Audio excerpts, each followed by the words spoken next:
जय सिया राम। सब सुख लहे तुम्हारी सरना, तुम रक्षक काहू को डरना। बाबा नीम करोली जी महाराज अपने भक्तों से कहते थे कि शुभ कार्य की इच्छा को भयवश दबाना नहीं चाहिए। ईश्वर कृपा का जो पहला लक्षण होता है कि भक्त के भीतर निश्चिंतता और निर्भयता आती है, वो निर्भय हो जाता है। बन उपवन मग गिरि गृह माही, तुम्हारे बल हम डरपत नाही। हनुमान जी से वो कहता है कि हनुमान जी, हम आपके ही भरोसे, आपके ही बल पे, चाहे हम जंगल में रहें, रास्ते में रहें, गिरी में रहें, कानन में रहें, कहीं भी रहें, एक आपके भरोसे हम डरते नहीं हैं, निर्भयता रहती है। तो ईश्वर कृपा का ये पहला लक्षण होता है कि व्यक्ति के भीतर भय भस्त्राहीनो देवी दुर्गे देवी नमस्तुते, यानी आप मुझे हर प्रकार के भयों से मुक्त करें। ये बातें भक्त पुकार भी करता है माता से। तो चूंकि भक्त समझ जाता है कि श्री हनुमान जी जब अष्ट सिद्धि और नौ निधि के दाता हैं, वो सब देने वाले हैं और उनके यहां किसी चीज की कमी नहीं है, तो फिर भक्त का जो हृदय निश्चिंतता से भर जाता है, वह निर्भय हो जाता है। और यहीं पे जिसको इंग्लिश में कहते हैं कि लॉ ऑफ अट्रैक्शन, यानी आकर्षण का सिद्धांत काम करना शुरू कर देता है। फिर ये पूरी सृष्टि आपके साथ लयबद्ध हो जाती है, तालमेल करती है, और जो भी आपका प्राप्य है, जो आपको मिलना चाहिए, वह सब दिलाने के लिए संकल्पित हो जाती है। इस विषय पे आगे हम बात करेंगे, लेकिन आज बाबा जी के एक अलौकिक प्रसंग की हम चर्चा करने जा रहे हैं। अलौकिक यथार्थ में इस बात का जिक्र किया गया है कि एक बार की बात है कि सिद्धि मां नैनीताल से 5-6 महिला भक्तों के साथ बाबा के दर्शनार्थ दर्शन करने के लिए कैंची के आश्रम पहुंची। उन्हें जानकारी मिली थी कि बाबा कैंची में विराजे हैं, तो कैंची में वही बाबा का हम आशीर्वाद ग्रहण करेंगे। तो 5-6 महिला भक्तों के साथ वो कैंची आश्रम पहुंची, लेकिन उन दिनों में उतनी सुविधा होती नहीं थी कि तुरंत फुरत कोई पहुंच जाए। बड़ी मुश्किल से पहुंची। पहुंचते पहुंचते संध्या हो गई, अंधेरा गिरने लगा। वहां पहुंचने के बाद सिद्धि मां को पता चला कि बाबा तो यहां है ही नहीं। बाबा तो यहां से 12 किलोमीटर दूर भूमियाधार के आश्रम चले गए हैं। अब सिद्धि मां ने सोचा कि जिस शुभ इच्छा के साथ वो चली हैं, और बाबा का कहना है कि शुभ इच्छा की अगर मन में किसी प्रकार का संकल्प हो तो भयवश इसको दबाना नहीं चाहिए, इसको पूरा कर देना चाहिए। और बाबा पर पूरा भरोसा सिद्धि मां को। सिद्धि मां ने ठान लिया कि अब यहां से हम भूमियाधार जाएंगे और बाबा के दर्शन अवश्य करेंगे, क्योंकि जिस इच्छा के साथ हम यहां पहुंचे हैं वो शुभ इच्छा है और बाबा के दर्शन हम करके ही रहेंगे।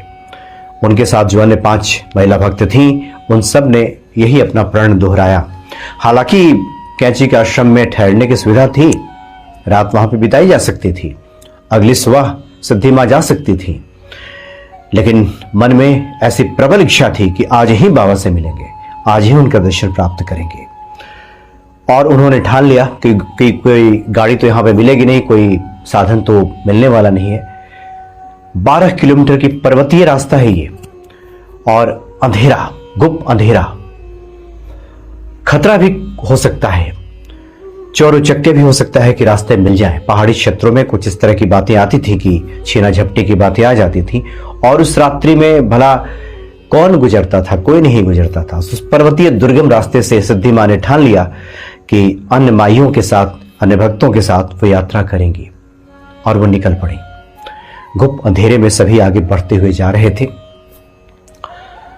और एक सुनसान स्थान पे एक तो रास्ता इतना दुर्गम कि पांव अगर तनिक भी इधर उधर पड़ा तो पर्वतीय रास्ते से सीधे ढलान पे जाया जा सकता है, खाई में गिरा जा सकता है।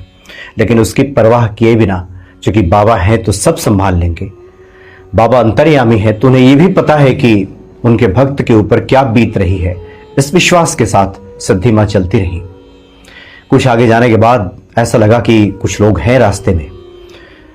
मन में थोड़ा भय व्यापा। उनके साथ के माइयों ने कहा, भक्तों ने कहा कि कुछ खतरा हो सकता है। इस खतरे से मां को अवगत कराया उन सब, लेकिन मां ने कहा कि निश्चिंत रहो। और अचानक से न जाने कहां से सबने देखा कि एक काला कुत्ता साथ में लग गया है और वो आगे आगे चल रहा है और उसी का अनुसरण करते हुए ये सभी भक्त पीछे पीछे जा रहे हैं। और आश्चर्य की बात यह कि जो लोग सड़क पे मिले थे उस सुनसान जगह पे किसी ने कुछ नहीं बोला, कुछ नहीं टोका। आसानी से ये सभी भक्त वहां से गुजरे, आगे बढ़ते गए और लगभग 5 से 6 घंटा लग गया 12 किलोमीटर की यात्रा तय करने में। रात्रि के लगभग 12 बजे ये सभी भूमियाधार आश्रम वहां पहुंचे। बाबा तो प्रतीक्षा ही कर रहे थे, बाबा तो सब देख ही रहे थे, इस पूरे यात्रा को, इस पूरे घटनाक्रम को बाबा देख रहे थे। सब जब वहां पहुंचे, बाबा को जब प्रणाम किया, बाबा ने आशीर्वाद दिया। सबसे पहले बाबा ने कहा कि अब तुम जाओ, हमने तुम सबों के लिए यहां भोजन तैयार करवाया है। यानी बाबा जान चुके थे कि ये सभी यहां पे आ रही हैं। वहां महाराज जिसे कहकर के सबका भोजन तैयार कराया गया था।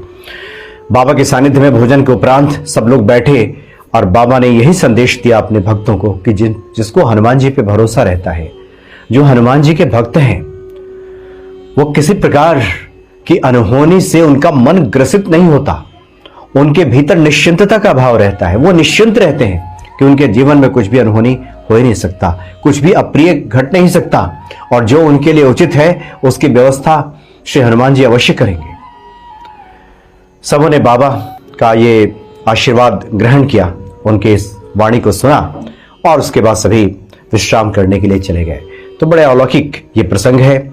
और जब भी भक्त इस कथा को, इस वृतांत को सुनते हैं तो श्री हनुमान जी के प्रति ये भक्ति भाव बढ़ती है, निश्चिंतता का भाव बढ़ता है, और ये जो भरोसा है, ये विश्वास है, भक्ति है, कई गुना और बढ़ जाती है। तो बड़े अलौकिक हैं बाबा नीम करोली जी महाराज। जय सिया राम।